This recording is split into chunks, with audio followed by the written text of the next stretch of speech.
वज़ीर आला खैबर पख्तूनख्वा अली अमीन गंडापुर के नाकाबिले जमानत वारंट गिरफ्तारी जारी। इंसदाद दहशतगर्दी अदालत इस्लामाबाद ने वासिक कयूम और राशिद हफीज के भी वारंट जारी कर दिए। उमर तनवीर भट्ट मुसलसल गैर हाजिरी पर इश्तहारी करार। पीटीआई रहनुमाओं के खिलाफ थाना I-9 में दर्ज मुकदमे की समात। अली अमीन गंडापुर की सस्ता की दरख्वास्त पर जज ने रिमार्क्स दिए। गुज़श्ता समात पर बीमारी की वजह से सस्ता दिया। 4 दिन बाद जलसे में मुल्जिम की तबीयत बिल्कुल ठीक थी। तहरीक इंसाफ का आज लाहौर में पावर शो। मवेशी मंडी काहना में जलसे की तैयारियां। मरकजी कंटेनर पहुंचा दिया गया। केपी से भी कारकुनों को लाने के इंतजामात मुकम्मल। स्वाबी इंटरचेंज पर पहला काफिला पहुंच गया। रुकावटें हटाने के लिए हैवी मशीनरी का भी इंतजाम। बैरिस्टर गौहर कहते हैं हुकूमत कोई रुकावट खड़ी ना करे ताकि कारकुन वक्त पर पहुंच सके। तहरीक इंसाफ को लाहौर में जलसे की मशरूत इजाजत मिली। 45 शराइत के साथ नोटिफिकेशन जारी। अली अमीन गंडापुर को 8 सितंबर के जलसे में सख्त जबान के इस्तेमाल पर माफी मांगना होगी। रियासत मुखालिफ नारों और बयानात की इजाजत नहीं होगी। कोई इश्तहारी मुजरिम शिरकत नहीं करेगा। सजा याफ्ता शख्स का ऑडियो या वीडियो पैगाम भी नहीं दिखाया जाएगा। लाहौर हाईकोर्ट ने बतौर बेवा मिलने वाली सरकारी मुलाजमत दूसरी शादी पर खत्म करने को गैर आईनी करार दे दिया। दरख्वास्त गुजार खातून की बरतरफी का हुक्मनामा मुअत्तल करके बहाल करने का हुक्म दिया गया। फैसलाबाद में बीवी से झगड़े पर सफाक शौहर ने अपनी बेटियों की जान ले ली। बीवी नाराज थी, बेटियों को साथ ले जाना चाहती थी। मुल्जिम ने दोनों बच्चियों को गला दबाकर मार दिया।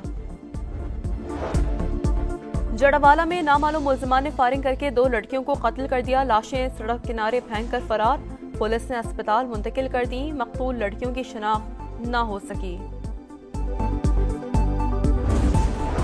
पाकिस्तान के बाद अफगान सफारतकार की ईरान में भी कौमी तराने की तौहीन। इस्लामी यकजहती कॉन्फ्रेंस में ईरानी तराने पर खड़े न हुए।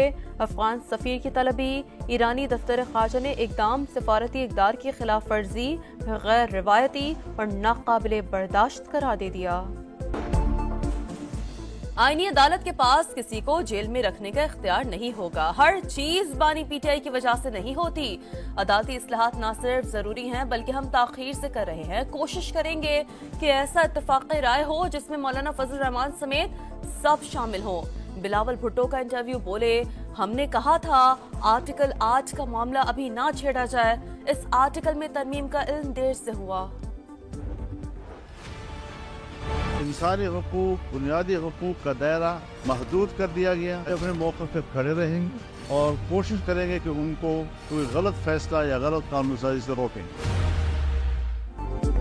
मुजव्वज़ा आईनी तरमीम का मकसद हुकूमत को तहफ़्फ़ुज़ देना था। हमने वाज़ेह कह दिया इस मुसवदे पर वोट नहीं दे सकते। बिलावल भुट्टो से तय पाया था कि अपना मुसवदा एक दूसरे से शेयर करेंगे। मौलाना फजल रहमान की प्रेस कॉन्फ्रेंस। कहा मौजूदा पार्लियामेंट अवामी उमंगों की तर्जुमान नहीं, इदारों को नुकसान पहुंचाने की हिमायत नहीं करेंगे। अपनी क़ुव्वत के मुताबिक गलत कानून साजी रोकेंगे। पार्लियामेंट का कानून साजी का इख्तियार आइन में दी गई हुदूद के ताबे है। कवानीन का माजी से इतलाक भी आइन से मशरूत। कोई भी तरमीम किसी न किसी अंदाज में कानून या किसी शिक का खात्मा होती है। सिर्फ उन्हीं कवानीन का माजी से इतलाक मुमकिन है जो पहले से दिए गए हकूक खत्म ना करें। सुप्रीम कोर्ट का अहम फैसला। आर्टिकल 12 के मुताबिक फौजदारी मामलात में कवानीन का माजी से इतलाक नहीं हो सकता। मुस्तकबिल में अगर कोई कानून बने तो उसका माजी के इक़दामात पर इतलाक कैसे मुमकिन है। टैक्स मुकदमे में जस्टिस मंसूर अली शाह के तहरीर करदा 41 सफ़हात पर मुश्तमिल फैसले का मतन।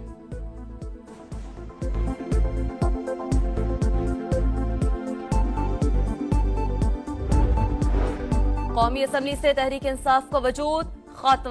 नई पार्टी पोजीशन जारी। असम्बली सेक्रेटरीट ने 80 अरकान को सुन्नी इत्तेहाद कौंसिल के एम ने जाहिर कर दिया। पीटीआई के हिमायत याफ्ता 8 आजाद अरकान भी शामिल। नून लीग 110 सीटों के साथ ऐवान की सबसे बड़ी जमात। पीपल्स पार्टी का 69 नशिस्तों के साथ तीसरा नंबर। एमक्यूएम पाकिस्तान की 22, जेयूआई की 8, काफली की 5 और आईपीपी की 4 सीटें। मखसूस सीटें किसको मिलेंगी? इलेक्शन कमीशन फैसला करने में नाकाम। चौथा इजलास भी बेनतीजा खत्म। इलेक्शन एक्ट में तरमीम के बाद सुप्रीम कोर्ट के फैसले की कोई अहमियत नहीं। तहरीक इंसाफ कौमी असम्बली की फहरिस्त में शामिल है, न ही मखसूस नशिस्तों की हकदार है। कानूनी टीम की ब्रीफिंग पीर को, फिर मीटिंग शेड्यूल, मुशावरत जारी रहेगी।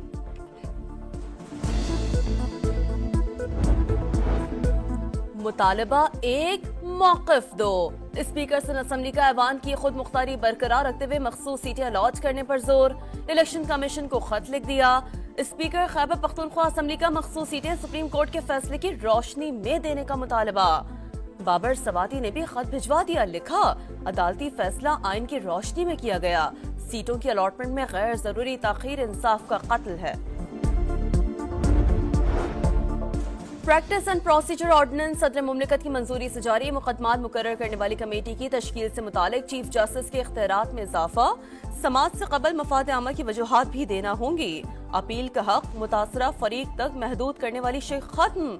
वजीर इत्तलात अता तारड़ कहते हैं ऑर्डिनेंस से अदालती निज़ाम में शफाफियत आएगी। हर मुकदमे के समाअत का रिकॉर्ड और ट्रांसक्रिप्ट तैयार होगा।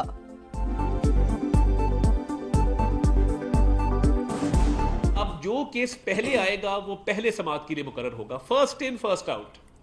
जो बाद में केस आएगा ये नहीं हो सकेगा कि कतार तोड़ के एक बाद में आने वाला केस पहले समाअत के लिए मुकर्रर कर दिया जाए। प्रैक्टिस एंड प्रोसीजर तरमीमी ऑर्डिनेंस पर अमल दरामद। चीफ जस्टिस काजी फाइज ईसा ने जजेस कमेटी में तब्दीली कर दी। जस्टिस मुनीब अख्तर की जगह जस्टिस अमीनुद्दीन कमेटी का हिस्सा बन गए। नोटिफिकेशन जारी। मरात याफ्ता तबका लूटमार में मसरूफ। जाली हुकूमत जमहूरियत की तौहीन और अवामी राय का बंटवारा है। नाअहल हुक्मरान अदलिया को भी अपने ताबे करना चाहते हैं। पाकिस्तान मजीद किसी खिलवाड़ का मुतहम्मिल नहीं हो सकता। मुल्क में जारी तमाम तमाशे बंद किए जाएं। हाफिज नईमुर रहमान का साहिवाल में खिताब। पाक अफगान सरहद पर दरानंदाजी की कोशिश नाकाम। सिक्योरिटी फोर्सेस की शुमाली और जनूबी वजीरिस्तान में कार्रवाइयां। फितनाल खवारिज के 12 दहशतगर्द हलाक। असलहा गोला बारूद बरामद। ISPR के मुताबिक ऑपरेशन के दौरान 6 जवान फर्ज पर कुर्बान हो गए। क्वेटा में दिल खराश वाकया। 8 साल बच्चा ज्यादती के बाद कत्ल। दरिंदों ने जलाने की कोशिश भी की। लाश प्लॉट में फेंक कर फरार हो गए। पुलिस ने मुकदमा दर्ज कर लिया। मुख्तलिफ पहलुओं से तफ्तीश जारी। कराची में डाकुओं की नॉन स्टॉप वारदातें। यूनिवर्सिटी रोड पर मोटरसाइकिल सवार डाकुओं ने सालगिरह की तकरीब से आने वाले 8 दोस्तों को लूट लिया। 12 मोबाइल फोन, नकदी और दीगर सामान लूट कर फरार। गुलशन थाने का हुदूद का बहाना। मुतासरीन की दादरसी से इनकार। डिफेंस तौहीद कमर्शियल में मोबाइल फोन शॉप लूटने की कोशिश नाकाम। बहादुर दुकान ने डाकू पकड़ लिया। तशद्दुद के बाद पुलिस के हवाले वाक़े की CCTV फुटेज सामने आ गई।